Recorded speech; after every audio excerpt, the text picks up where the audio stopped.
the Calon Yarns Podcast.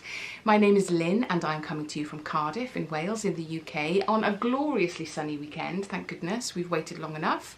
And this is a knitting, spinning, sometimes crochet, sometimes dyeing, but always fibre-based fortnightly podcast.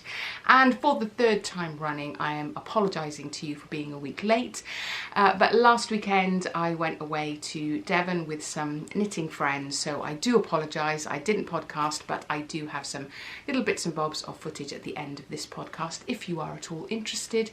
But yes, I apologise for being a week late once again.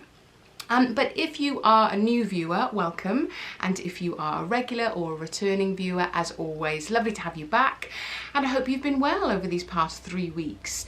I hope you've been busy. I have to admit, my knitting mojo has been slightly off, I think, these last few weeks, but we'll talk more about that later.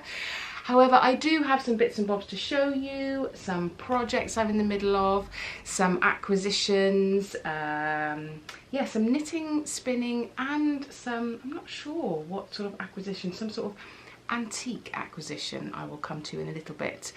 But yes, it's been a busy time here, so I have made some progress on projects, but not as much as I'd liked over the last 3 weeks.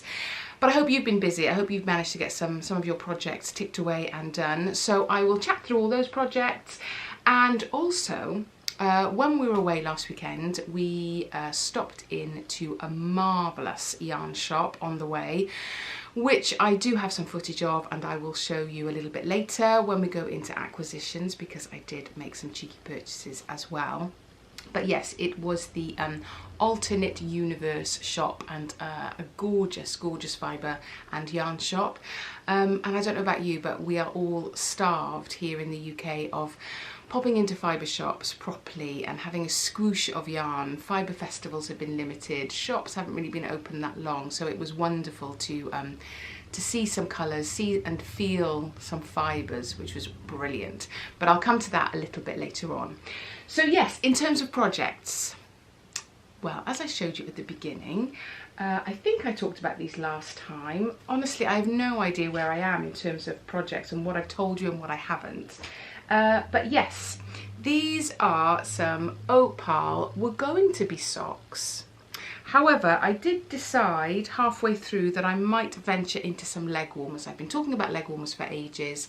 I think last time I mentioned that I saw a lady with some lovely leg warmers over her boots. And so I stopped halfway, did not go into a sock, and carried on into a leg warmer. So this is the first one. Nice and bright and juicy. And I originally cast it off. This is my cast off end, but it was too tight. I thought for it to go over boots and stuff, it was far too tight. So I haven't tried it before, the what's the name, the Super Judy's, is it Judy's Super Stretchy Bind Off, which was excellent. It is, in fact, super stretchy, and it sort of splays out a little bit, as you can see. Can you see that? Which is sort of perfect to know which end is which. That's the more structured end, and then this end will be the bottom edge, and it's good because obviously it can kind of go over the top of your boots.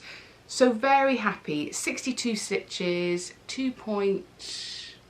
I think it was a 2mm circular Sock and Wonder needle. Very happy with that, and therefore this is leg warmer number 2, ticking away slowly at that.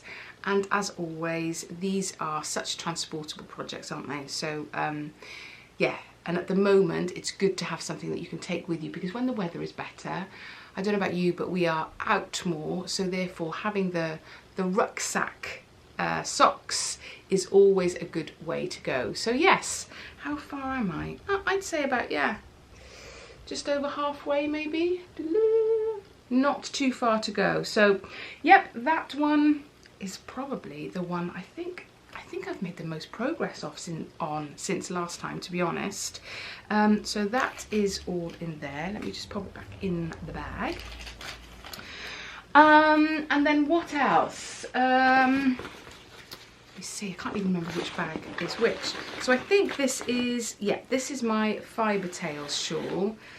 Now, to be honest, I can't remember if I've actually done any more on this since last time.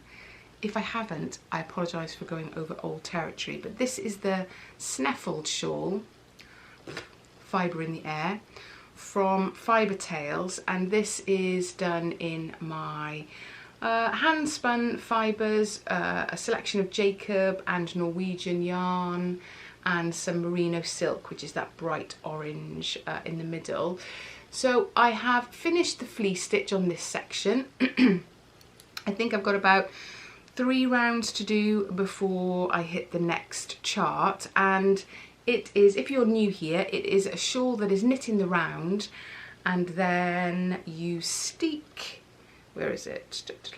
Yeah, there's a steek along this side here, so it turns into a triangular shawl. Never done that design, that setup, that shape before. What's the method? Never done that method before. So yes, but of course when it's nice and warm like this, it's very sticky in the hands, so I don't think I will be doing very much more on that. And this Norwegian fibre, I have to say, it does kind of molt rather, so I think when I'm finished I'm gonna have to put it outside and give it a dashed good shake to get those little bits of molting fibres off, hence a little sip. I think there was a worry that I hadn't got enough fibre spun up, but I think I have. I think, let's hope. But we'll see. If not, I can do some more fibre, that's absolutely fine. But I think I might just have enough, thank goodness. And then what else is on the needle? So yeah, this is another one that I think I've ticked away a little bit at since I saw you last. And this is a shawl that has been on my needle since last summer. So it's nice that, you know, I'm coming back to the summer to retrieve it again. And this was a knit along by, can't remember, but I'll put the details below. I did the mosaic section, which I really enjoyed, and then didn't really fancy the rest of it. It was all very lacy. So I've started to just do some decreases as it would have been in the pattern, and then the occasional slip stitch, the occasional garter stitch. Sorry, that's not going to focus. Just to kind of keep up the interest and the alternating pattern between the pink and the red. So yeah, hopefully that'll be a nice sort of summery shawl, and I think I'll have to give it a good hard block to kind of open it out. It's got some lace on the edging as well, but I really like that mosaic pattern, something I hadn't done before. So just trying to kind of get ahead on that, doing a few rows every now and again, and it's in these two colourways here. So yes, that is that one, and it's on a 2.75 I think, so it does take quite a long time to go back and forth across the row. But like I say, knitting mojo wise, it's been a little bit lacking, and I did think, oh, maybe I won't podcast, I haven't got a great deal to show you, but I'm sure everybody's knitting mojo sort of comes and goes, so I thought, no, I will podcast, because it's good to kind of hear about the lack of progress as well as when you have intense progress. So yes, ticking away on that one. And then I think my last active, that bag is really heavy actually. The last active project is my Zweig Sweater by Caitlin Hunter, and I think I'm just about ready to start the ribbing. So this is how this one is cooking up. So this is the Fru Valborg on the yoke and just my hand dyed on the green. But I think what I might do is this little section here, I might invert it and put it just before I start the rib at the bottom. Because I've still got quite a bit of this colour, so I think that's probably what I will do. I'll add a little bit to the bottom, but I just need to put it on a bigger cable, or I've got a little cable extender. I've got my little, what are they called? Little pandas. Oh, stoppers. Yeah, I've got the cable extender, so just to have a little try on and see. And because it's superwash, I know it's going to stretch, so I don't want to take it too long. I think it's about there actually. I must try it on. I don't want to take it too long because I know it will stretch and I don't want it to be down past my hips. So that's a decision to be made, isn't it? And when there's a decision to be made, it sort of gets rolled up and put into the bag. But maybe tomorrow I can have a little bit of a go at that and try it on and make a decision of whether to start the extra little bit of colour work that I want to add to the bottom, whether it's ready for that. So yeah, those are all my active projects really. Quite sad in terms of progress, but there we go, that's life. Life gets in the way, stuff happens, and you just got to kind of divert some of that energy, haven't you, and focus. But what I have been doing quite a bit of is working on my Espinner. I bought an Espinner, I think about a month ago now probably, maybe a little bit more. And originally I found it really difficult to get on with, but with alternating the dials and just changing the scotch tension and changing the speed, it clicked, and I really have been doing that quite a bit. I won't show you what's on the bobbin at the moment because it's a gradient. Ages and ages and ages ago, I'll put a picture in, I bought a gradient of merino rolags, which were just beautiful, but I found that on the treadle wheel, it was taking me such a long time even to spin up one rolag that it was sort of putting me off doing the rest. But on the Espinner it seemed so much easier because, well, you can do it in front of the TV a little bit easier, and it's very, the speed is very, very continuous, so it's kind of easier just to kind of crack on with it really. And I found that I can do a rolag in a couple of hours. So that is what I have been up to, doing that. But of course on the bobbin, all you can see is the colour that you're working on. You can't kind of see the glory of the colours below. So I think I've got 2 or 3 rolags to go, and then I want to chain ply it. Oh, I'm not very good at chain plying, so I need to practice a little bit of chain plying on something else before I launch myself into the good stuff.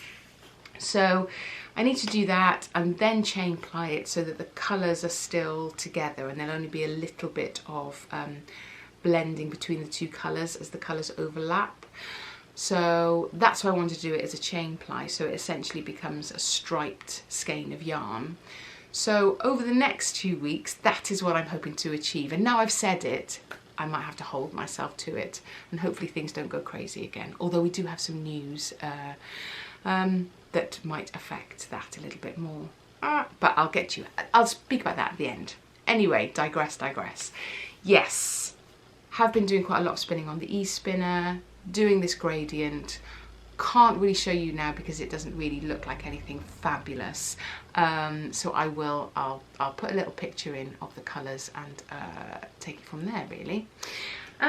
So yes, what else? Acquisitions then. There's sort of 2 acquisitions I've made, 2 sets of acquisitions I've made. So the first acquisition is from the Knitter's Attic. I haven't really got their logo, but I think my favourite sock yarn is the Berger de France Gumi 50. I don't know if you've tried it, but of all the socks I have, I most often reach for those. And this is how they come. Let me show you. They come in 50-gram balls. Let me just get, oops, these out of the bag. Like this, 50-gram balls. Berger de France, Gumi 50, and this shade is, I don't know, say, can you see that? Where is it going to focus? Yes, so I saw that the Knitter's Attic had these on offer. And I think they were worked out at about £3.50 a ball maybe, so essentially £7 for 100 grams. And it is the softest most robust sock yarn I have, I think. And what I really love about these 50-gram balls is that if you do cuffs and heels and toes and maybe a couple of stripes in some of the, obviously the contrasting colours or the complementary colours that are in here, you can get really quite, you could get 2 pairs of socks out of these balls. So I have quite a few pairs of them with sections that are either a grey or an orange, depending what colours they are. And the way they knit up are really, really lovely. So when I saw that they had an offer on, I went a little bit crazy. But essentially I've got 8 balls of Gumi 50. And this is the colour choices. They're all quite muted, nothing crazy. But they really are a brilliant sock yarn, really hard wearing and really soft. The opal obviously is really hard wearing, but it does have a slight stiffness to it, a slight woolliness to it. But the Gumi 50 is much softer. I'm just thinking of what the combination: 75 wool, 25 polyamide, so it's a 75-25 mix, as a lot of the sock yarns are, but I don't know, it just seems so much softer. It washes well. Yeah, if you see any on offer, or I don't think it's that much more expensive even when it's not on offer, I would grab hold of some, have a little go, tell me what you think. You can get it in quite a lot of places, in person and online. So yeah, Berger de France Gumi 50. And the reason why I got that, going into the summer, doesn't particularly seem like sock weather, I know, but they are definitely the throw in the bag small project that you can kind of take anywhere, aren't they? So it's always good to have plenty of socks on the go, and it means that when it's patterned like that, you're not trying to remember a pattern, they're just vanilla socks, and the pattern is created by the yarn itself, which is what I love. They are non-complicated, non-focused, non-concentrating socks. So yes, I've sort of stocked up for the summer, and there's a reason for that, which I'll tell you later. So that was my first little acquisition. And then, as I say, last weekend we went to Devon. Now, my lovely friend Tracy booked this little weekend for us because it was the John Arbon Mill weekend, open day, open weekend, mill weekend thing. So she booked it ages ago, bless her, as a little gift for myself and Carol. But of course the mill weekend went online. However, we decided we would go anyway. So we went to Linton and Lidmouth, 2 little towns close to each other, which is where the mill is. So we had a little Airbnb down there, which was a lovely weekend, but on the way we called in at this yarn shop, AlterKNIT Universe, which is just outside Bristol in a little place called Cleve, and it is well worth a visit. Whether you are close by, not close by, for us in Cardiff it was about an hour away, hour 10 maybe max if you hit traffic, but definitely worth it. Check the opening times because they're not open all the way through the week. But yes, here is a little bit of video of the beautiful shop.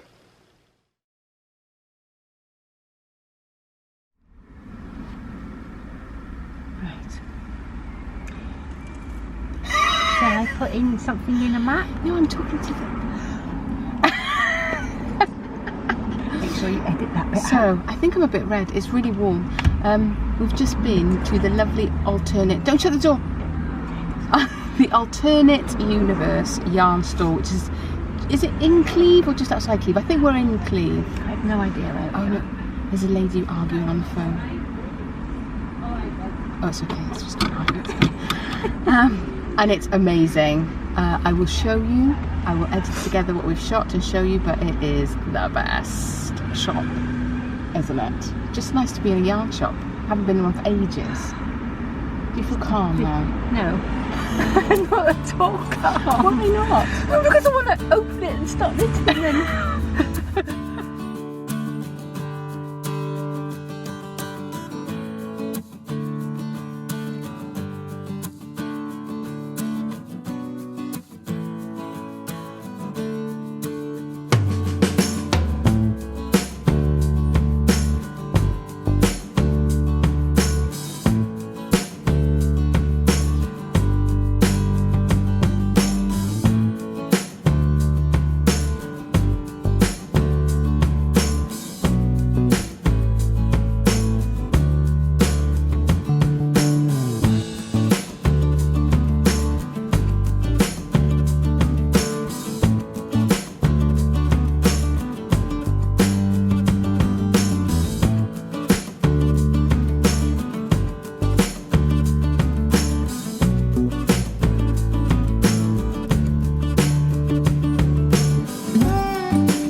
great, very lovely, very interesting stock. Lots of brands that I've sort of seen online but haven't seen in person.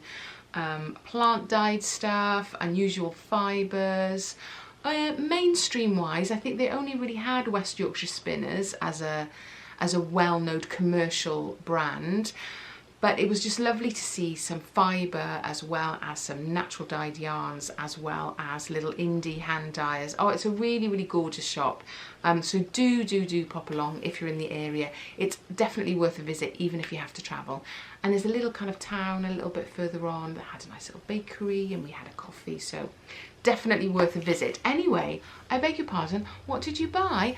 Well, I made a couple of purchases. So the first thing I bought, haven't heard of these before, but I know a few of you have. When I've said to some people, oh, I bought some Pixie yarn, I haven't heard of them, but a lot of people have. So yes, Pixie yarns, this is a sock fingering weight, 80% BFL, 20% bamboo, so no nylon in there, which is lovely. 4-ply, 400 meters in this glorious sort of orange rusty colour. It's a little bit darker than that. That's coming out a little bit orange, but it's more maybe of a copper. Maybe it's better here. This sort of shade. Now originally I was going to make some socks because I don't actually have a lot of plain sock yarn in my stash. So you sort of need plain sock yarn to make patterned socks, so you see that pattern. So I thought, well, I'll tuck that away, ready for the autumn to make some patterned socks. However, now I really quite like the shade. I'm not sure whether I might make myself a beanie, a camping beanie. We'll come to why. So I don't know. Maybe I'll have a little bit of a closer look. Maybe I'm not a rusty sort of person. Colour-wise, I do feel very rusty most mornings, but yeah, I don't know. I'll have a little investigate with that, but I think that would make a really cosy camping hat. But yes, Pixie yarn, hand-dyed yarn, which is what is stocked in AlterKNIT Universe. And then, sticking on the sock theme, I got myself a little darning mushroom. Been wanting one of these for a while, because some of my heels and toes are being a little bit worn through, so it's just handy to be able to darn those bits. Yes, so that was nice. And then, oh, I've got the little tag here, I think. Yeah, this is the tag for AlterKNIT Universe. Can you read that? That's their sort of branding. And I think I spoke to Kim, is the lady who runs it. She wasn't there, unfortunately. She was also away on a girls' weekend, but her mum and dad were there and we had a big old chat. But I think she has an artistic background, as you can see, and kind of creates her own tags and things like that. Some lovely stitch markers there. So there was a real style to the shop. It was beautifully put together, as you just saw. So yes, that's her tag. And then I saw some sari silk. Never spun with sari silk, and I just had to get this braid. Isn't it just, it's so soft. I wish you could feel a vision. But yeah, that completely took my eye. So I thought, oh, I'm going to have to buy that. And then I thought, well, I'm not sure what I would do with it. That's quite bright, but obviously it'll calm down once it's being spun. But then I thought, well, what can I combine it with? I might barber pole it with a solid colour. And then I saw this, which is the pink. Ew, it's desperately trying to find my face. It is the pink that is sort of featured in this as well. So yes, camera going a little bit crazy. But I think my plan is, maybe that's a bit better. That's like Princess Leia. My plan is to spin these both up and then barber pole. So this is the solid and this will be wrapped around. To do a bit of a bright summer cardie. I think that's my plan. I have no idea whether there'll be enough. It might have to be a very short sleeved, short cardie with very small shoulders. I don't know. Because I'm not sure how thick or thin I'll be able to spin it. We'll see. But yes, I thought they were just glorious. So even if they just sit in a jar to be observed as things of beauty, I'd be quite happy with that. So those were the purchases I made from AlterKNIT Universe, and when will I get to those? Who knows, but I am really curious to try the sari silk. Like I say, I haven't spun with it before, and actually it feels so cool in this sort of weather. It's not like the woolly fibres that I've been working with so far. Yes, so I forgot to show you one thing. So I said an antique-y thing, didn't I? So there was a lovely little antique shop around the corner near where we were staying, and there was outside, there was a box of boxes. You know what I mean? These lovely little wooden boxes, and this little beauty caught my eye. Now I think it's a salt and pepper box that you would have in the kitchen. It's got this little dip in it when you open, and a black colour there, so I'm assuming that would have been for the pepper, and then this I think was probably white at some point, and it's got this dip in it this side. So yeah, probably won't use it in the kitchen, but I thought perfect for some little stitch markers, because we have a middle room that used to be the playroom, and always been the playroom, always a bit of, we've never really decorated it or whatever, because it was always just the kids always had all their toys in there and it didn't really matter. And then when they kind of stopped playing with toys, we had a TV and the PlayStation in there, and it sort of became my son's den. He's got the smallest bedroom in the house, so it kind of became his den. So when they left to go to uni, we were like, right, we need to reclaim that room before they get back. So they're back in like a couple of weeks from university. Mind blown. So we've been doing up the room, we've painted it, we've stripped it, we've replastered it, etc., to reclaim it. So whenever we've talked about the room, I've always said, oh, you know, when we do the craft room, and Kieran would say, it's not the craft room, it's just the middle room. Okay. And then I would say, oh yeah, so what colour do you think the craft room should be? It's not the craft room, it's the middle room. But I've gone on and on. Oh, let's see if we can get the craft room painted by. Oh, what did you think? We have sofa or chairs in the craft room? Or anyway, the other day, Kieran said, we must finish painting the craft room. So it is now mine. And this is a little addition to my craft room that will sit on the top of something, and I will have my stitch markers in there, and it will be quiet and it will be all mine. You've got to keep on, you see. You've got to keep on keeping on. That's it from me really in terms of yarniness. Do check out the AlterKNIT Universe shop if you can. Do check out the Knitter's Attic, which is where I bought some stuff online. I'll put the links below as always. But if you're leaving us here, I shall put a link to another episode further up there. But if you're staying for a bit of chat, so what has been happening?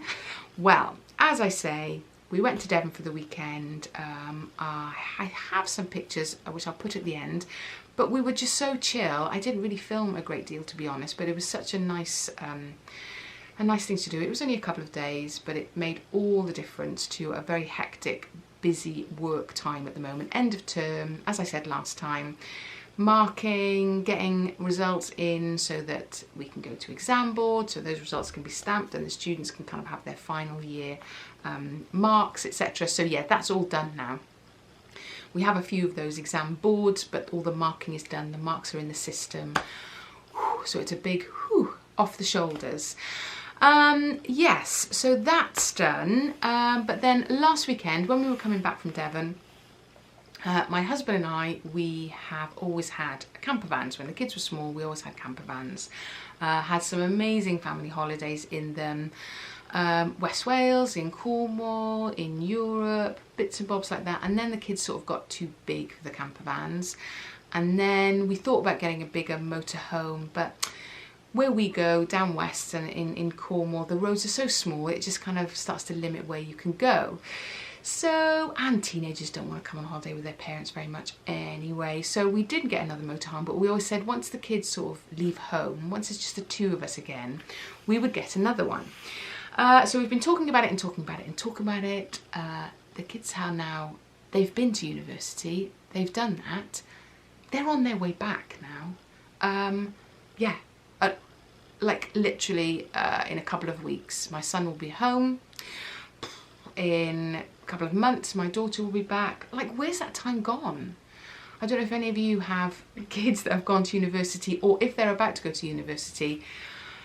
Crack on, enjoy yourselves, do all those things, because they will be back in like 10 minutes. Yeah, so we were like, we've had 3 years of them not at home, and we still haven't done the things that we said we were going to do.